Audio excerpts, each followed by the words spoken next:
রান্না করবো। দেখো ডিম আলু সেদ্ধ করে নিয়েছি আর কটা লঙ্কাও সেদ্ধ করে দিয়েছি। আজকে ডিম আলু সেদ্ধতে কিন্তু আমি করবো ডিমের কালিয়া।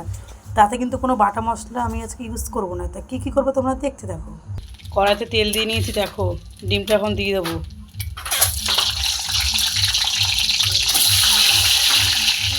এখন এটা ভালো করে লাল লাল করে ভাজবো। তার আগে এই লঙ্কাটাকে আমি লবণ দিয়ে ভালো করে চটকে মিহি করে নিই বন্ধুরা, বুঝেছো।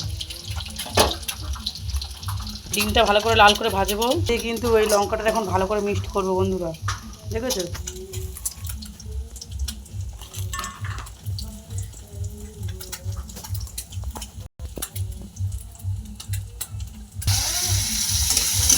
পেঁয়াজটা দিয়ে দিয়েছি, টমেটোটা দিয়ে দিয়েছিলাম, ভালো করে এটা ভাজা হবে লাল লাল করে। একটু গোটা জল দিয়ে দিয়েছি, এখন এটাকে ভালো করে কষিয়ে নেবো। এটাতে কিন্তু কোনো কিছু আমি মশলা দিইনি, খালি টমেটো কুচি, পেঁয়াজ কুচি আর লঙ্কাটা সেদ্ধ করে লবণ দিয়ে চটকে দিয়ে দিলাম। লবণ পরিমাণ মতন, হলুদ, ভালো করে কষাবো।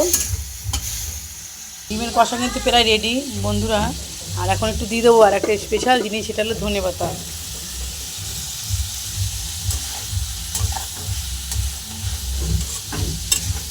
কোনো মশলা ছাড়াই ডিমের কষাটা কেমন হয়েছে অবশ্যই কমেন্ট করে বলবা। কালারটা দেখো, জাস্ট ওয়াও।